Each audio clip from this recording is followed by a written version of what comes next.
terpercaya.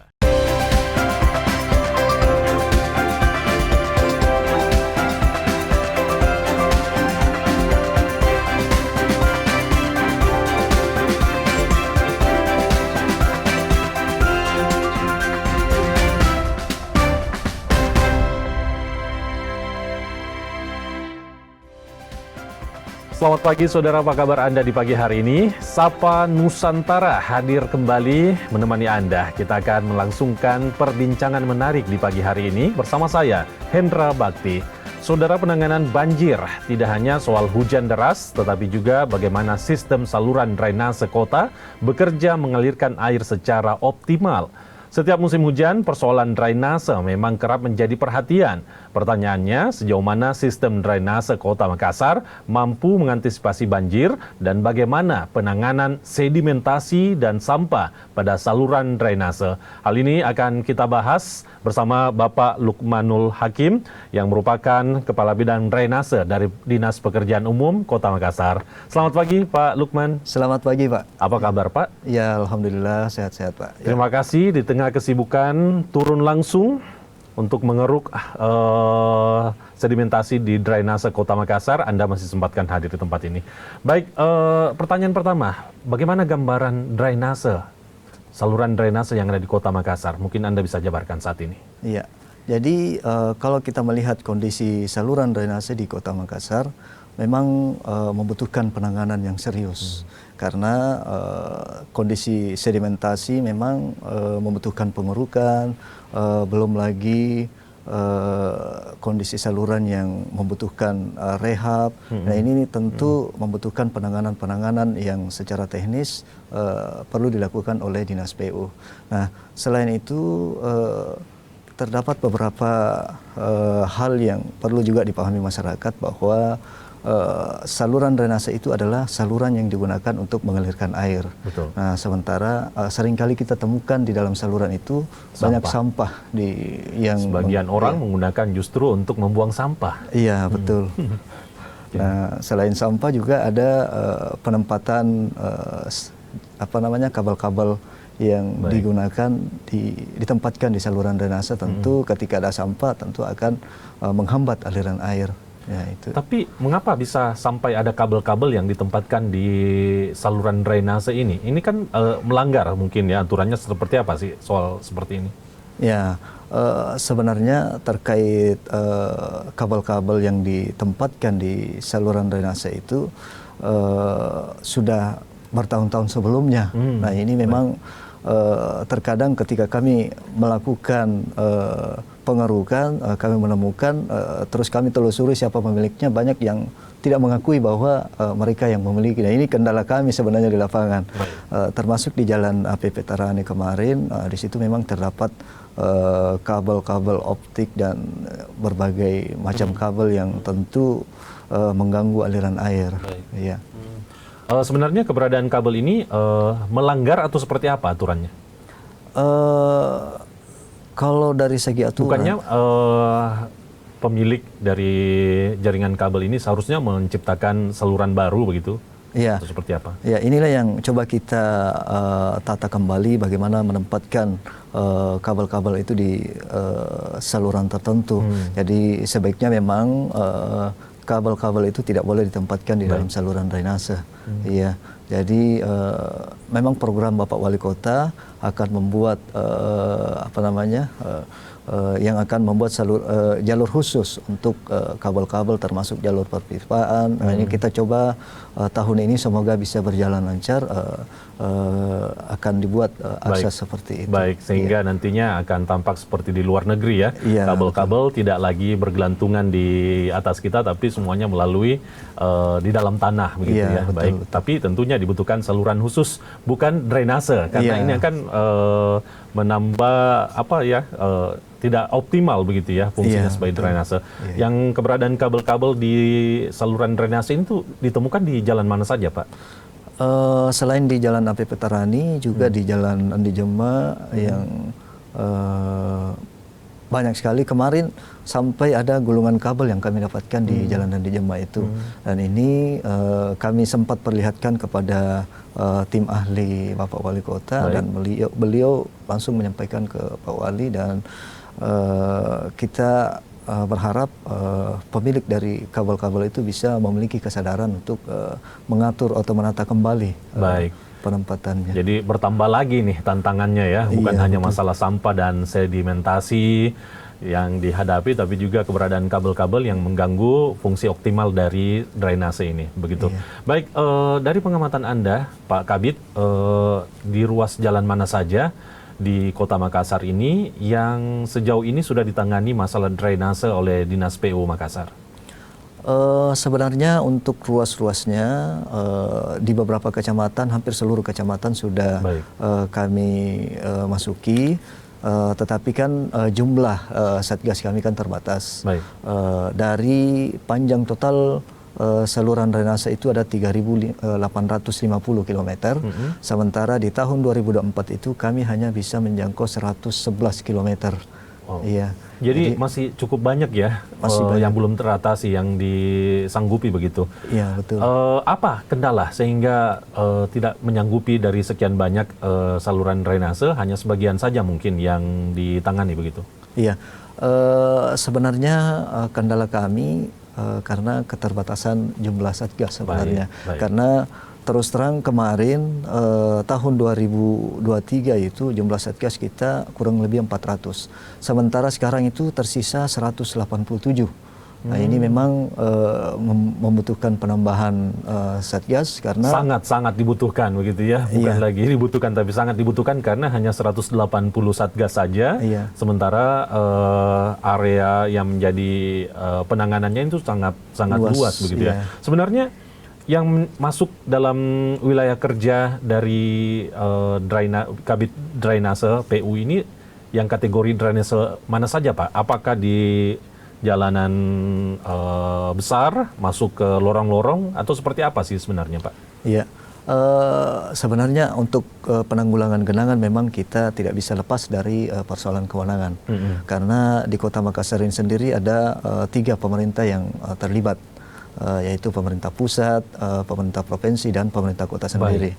Nah, pemerintah pusat ini di bawah kendali Balai Besar wilayah Sungai Jenek Berang, nah itu mengelola terkait kanal.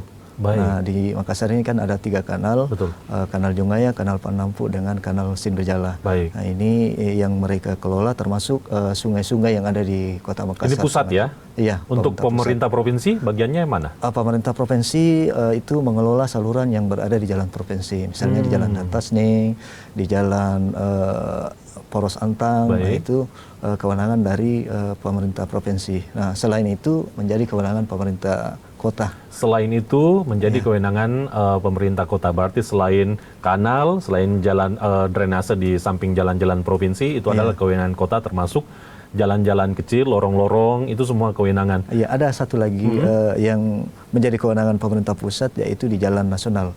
Seperti di Jalan APP Terani, di Jalan Urip, nah itu kewenangan dari pemerintah Tapi kalau pusat. melihat dari lingkup khusus wilayah Kota Makassar, tampaknya lebih besar lebih besar dari dinas PU atau pemerintah Kota Makassar penanganannya begitu ya.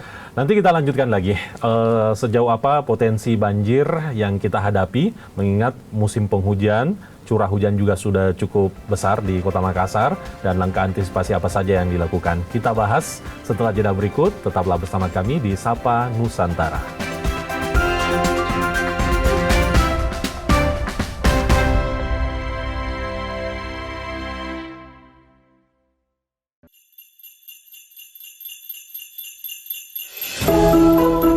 Natal membawa harapan dan memberi kehangatan.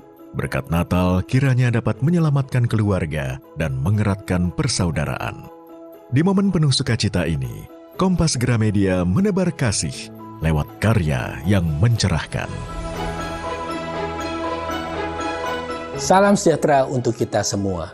Di momen Natal penuh kasih, Allah hadir menyelamatkan keluarga, menebarkan cinta kasih dan sukacita. Mari rekatkan kebersamaan, eratkan persaudaraan, hadirkan damai penuh kehangatan. Kita songsong tahun baru dengan penuh semangat dan harapan. Semoga setiap langkah membawa berkat dan anugerah bagi kita semua. Selamat Natal 2025 dan Tahun Baru 2020.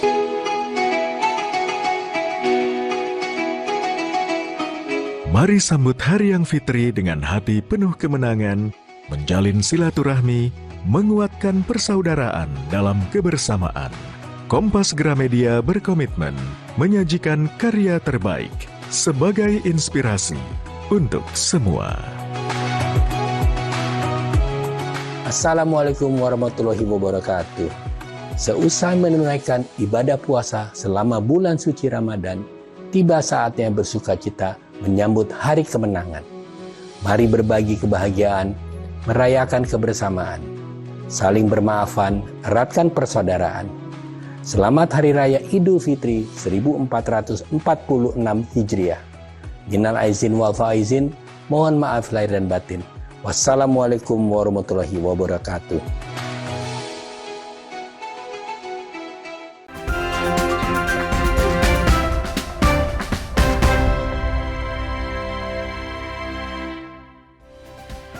Anda masih menyaksikan Sapa Nusantara. Kali ini kami hadirkan dari Dinas Pekerjaan Umum Pemerintah Kota Makassar. Kita membahas terkait dengan sistem drainase untuk mencegah banjir di Kota Makassar, setidaknya meminimalisir dampak banjir ini begitu tentunya.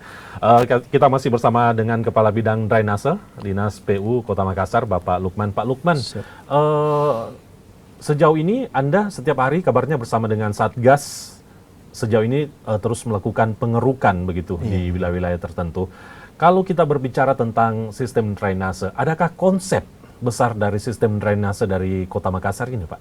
Iya, kalau konsep yang kami miliki, tentu kami mengacu kepada master plan drainase yang sementara kami susun, di mana master plan itu merupakan perencanaan daripada perencanaan sistem drainase di Kota Makassar.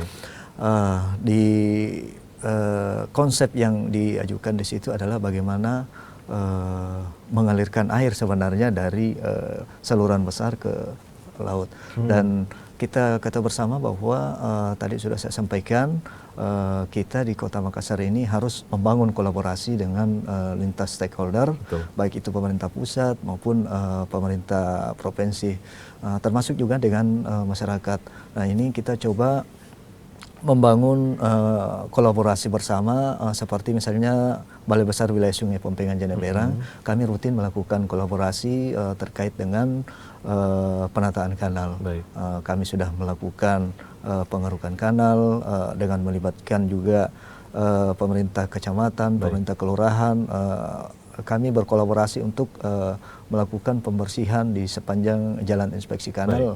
Nah, ini penting untuk memudahkan proses pengerukan, karena terus terang di Kota Makassar ini sendiri, kalau kita melihat ada beberapa lokasi yang jalan inspeksi kanalnya yang memang diperuntukkan untuk akses bagi alat berat untuk melakukan pengerukan. Nah, itu tidak bisa diakses karena banyaknya bangunan yang berdiri di sepanjang. Ada kendala-kendala seperti itu juga yang dihadapi. Baik. Betul. Sebenarnya Pak, drainase-drainase yang ada di Kota Makassar ini seperti kita ketahui ini sudah ada sejak beberapa tahun yang lalu begitu ya. Nah, seiring perkembangan bertambahnya jumlah penduduk di Kota Makassar, kemudian produktivitas sampah ini juga semakin banyak. Apakah saluran drainase yang tersedia saat ini masih efektif dengan jumlah penduduk yang semakin padat di Kota Makassar, atau seperti apa pandangan Anda?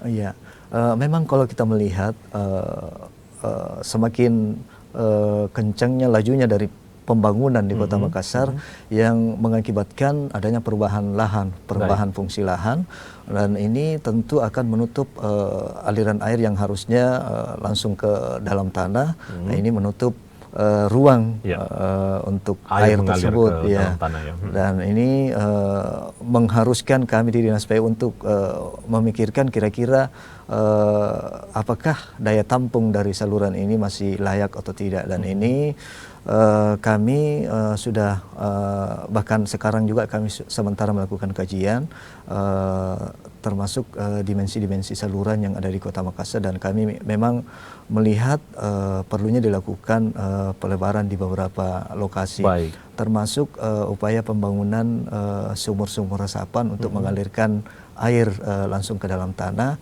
dan ini tentu kita berharap bisa mengurangi volume air yang akan menuju saluran Pembangunan drainase. sumur-sumur resapan ini sudah dilakukan dan sejauh mana progresnya? Ya, ada beberapa tahun ini ada beberapa lokasi yang kita jadikan lokasi pembangunan, diantaranya Kecamatan Manggala, Baik. Kecamatan Beringkenaya, dan Kecamatan Panakukang. Itu yang kita coba terapkan. Progresnya bagaimana, Pak? Kemarin sudah ada yang sudah 100%. Ya. Berfungsi dengan baik begitu Iya, ya. alhamdulillah. Baik. Mungkin kita boleh pemetaan sedikit nih Pak Lukman. Bisa dipaparkan mungkin kawasan-kawasan mana saja di Kota Makassar yang sudah dilakukan pengerukan dan yang paling berpotensi mendapatkan dampak dari curah hujan yang lebat ini, itu di wilayah mana saja sebenarnya, Pak? Iya, kalau kita melihat area-area atau wilayah yang sudah dilakukan pengerukan, kalau tadi kan saya sudah sampaikan bahwa dari 3.850 km ini baru 111 km yang dikeruk oleh Satgas di tahun 2024. Nah, itu belum kami rekap lagi yang di tahun 2025 ini. Kita berharap targetnya bisa lebih maksimal, meskipun dari segi jumlah Satgas itu sendiri mengalami penurunan.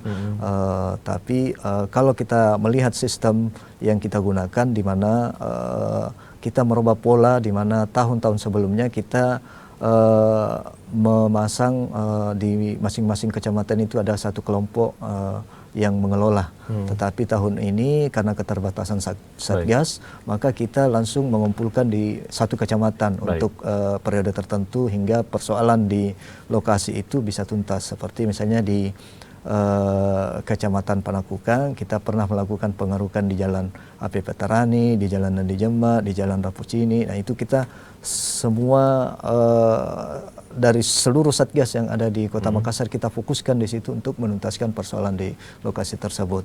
Nah, untuk lokasi-lokasi yang memang rawan terjadi banjir, memang kalau kita melihat posisi Kota Makassar yang berada di dataran rendah, kita tidak bisa menafikan bahwa hampir seluruh Kota Makassar ini memang termasuk daerah rawan banjir. Tetapi ada beberapa lokasi yang memang menjadi prioritas diantaranya Kecamatan Beringkenaya, di Pacarakang, di Kecamatan Manggala yang blok 10, terus di daerah Kecamatan Panakukang, dan kecamatan-kecamatan lainnya. Ya, nah, itu, yang Anda sebutkan tadi itu Pacarakang dan Antang, seakan-akan sudah menjadi langganan banjir setiap tahun, begitu ya. Baik, diakui bahwa banyaknya wilayah yang ditangani, kemudian dengan petugas yang hanya berjumlah 180-an orang saja, itu tentu menjadi hal yang tidak mudah untuk menangani itu semua, begitu. Tapi kalau kita melihat peran masyarakat, apakah juga dilibatkan di dalamnya, begitu ya? Apakah selama ini tugas-tugas dari Dinas PU hanya berjalan dilakukan oleh para Satgas saja, atau ada kelompok-kelompok masyarakat yang memiliki kesadaran tertentu sehingga pemerintah bisa menggerakkan mereka menjadi relawan untuk melakukan tugas-tugas yang dijalankan oleh Dinas PU mungkin? Iya, memang untuk penanganan genangan ataupun banjir di Kota Makassar terkait dengan kegiatan pengerukan, kami selalu menyampaikan ke pemerintah kelurahan ataupun pemerintah kecamatan untuk membangun kolaborasi dalam bentuk kerja bakti dengan masyarakat. Karena ini penting, karena kalau Satgas yang berjalan sendiri tentu akan berat bagi kami. Tetapi ketika kita lakukan kerja bakti secara bersama, ada beban moral dari masyarakat sendiri untuk menjaga kebersihan salurannya. Baik. Nah, itu yang kami coba tanamkan ke masyarakat, sehingga dampaknya nanti masyarakat akan memiliki rasa atau jiwa memiliki daripada saluran untuk menjaga kebersihan salurannya. Iya, betul. Nah, itu yang perlu. Jadi tidak hanya kita bebankan kepada pihak pemerintah saja, masyarakat juga harus turut andil membangun kesadaran diri untuk bisa mungkin mencegah hal-hal yang dapat menimbulkan banjir di wilayahnya. Tentu juga dibutuhkan hal itu gitu ya, kesadaran dan juga partisipasi masyarakat dalam membantu pemerintah menangani masalah banjir ini, termasuk dalam hal saluran drainase yang ada di Kota Makassar. Kita lanjutkan lagi perbincangan kita, namun setelah jeda berikut ini tetaplah bersama kami di Sapa Nusantara.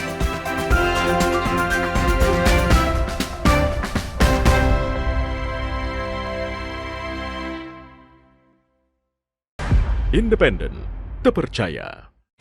Saat ini, siapapun bisa jadi media, pemengaruh, bahkan pendengung. Tapi kebenarannya, dapatkah dipertanggungjawabkan? Percayalah, hanya pada sumber independen yang menjunjung tinggi prinsip jurnalisme dalam setiap tayangan terbaiknya. Gelar bicara tajam mengupas fakta, memantik solusi. Doktor dan profesor itu bisa abal-abal dan dengan belise. Kenapa lebih memilih jalan ini, jalan yang kemudian jadi tidak aman? Why now? Berita bernilai sebagai referensi. Ada apa di balik pembangunan pagar laut? Serta investigasi yang mengungkap kebenaran. Ikuti saya, saudara. Rosi. Satu meja, The Forum. Sapa Indonesia malam akhir pekan. Dipo Investigasi. Kompas TV. Independen, terpercaya.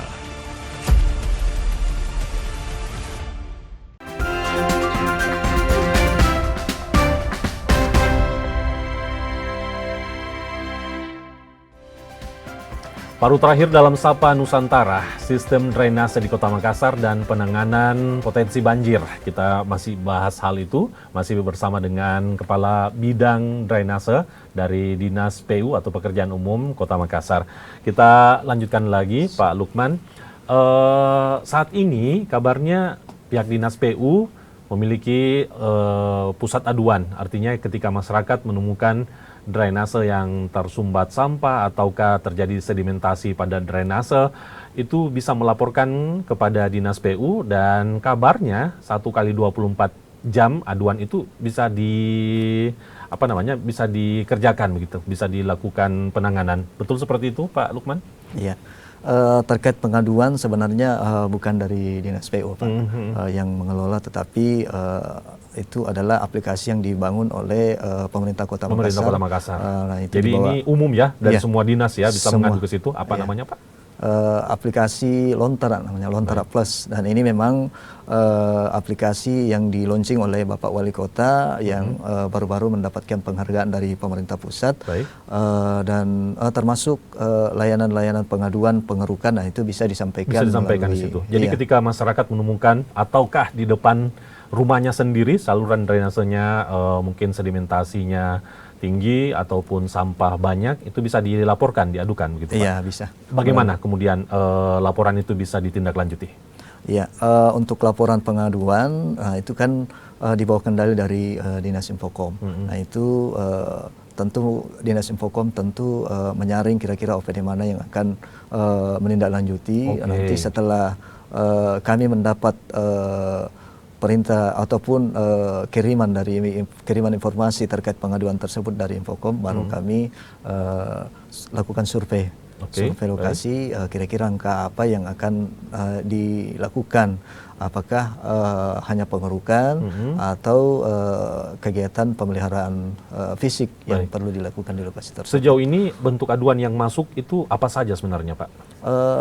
Bentuk aduan dominansi pengerukan. Iya. Oke, baik. Ketika ada warga yang melapor, segera ditindaklanjuti begitu, dilakukan pengerukan. Dalam sehari aduan yang masuk berapa banyak biasanya, Pak? Kalau selama ini memang jumlah aduan sangat selama musim hujan ini sangat tinggi. Iya, sampai 7-8 aduan yang harus kami layani. dan kita berupaya untuk memaksimalkan sumber daya yang kita miliki, dan alhamdulillah Dinas PU sendiri kemarin berdasarkan hasil survei yang disampaikan oleh Bapak Wali Kota mendapatkan kinerja yang baik. Baik. Dengan sedikitnya jumlah personil atau satgas dari bidang drainase PU ini tentunya dibutuhkan partisipasi masyarakat begitu ya. Dinas PU tidak mengetahui di wilayah mana saja yang drainasenya tersumbat atau sedimentasi tinggi. Untuk itu dibutuhkan laporan dari masyarakat terkait dengan aduan yang ingin disampaikan, dan dilakukan survei apakah bentuk penanganannya pengerukan atau seperti apa nanti dilakukan oleh Dinas PU. Seperti itu Pak ya. Betul. Baik, pesan penting apa yang Anda ingin sampaikan kepada masyarakat agar kiranya potensi banjir yang kita hadapi ke depan ini bisa kita minimalisir dampaknya, dan masyarakat juga ikut terlibat dalam penanganan drainase yang sedimentasinya tinggi dan sampah berserakan di saluran drainase ini. Silakan Pak. Iya. Baik, terima kasih.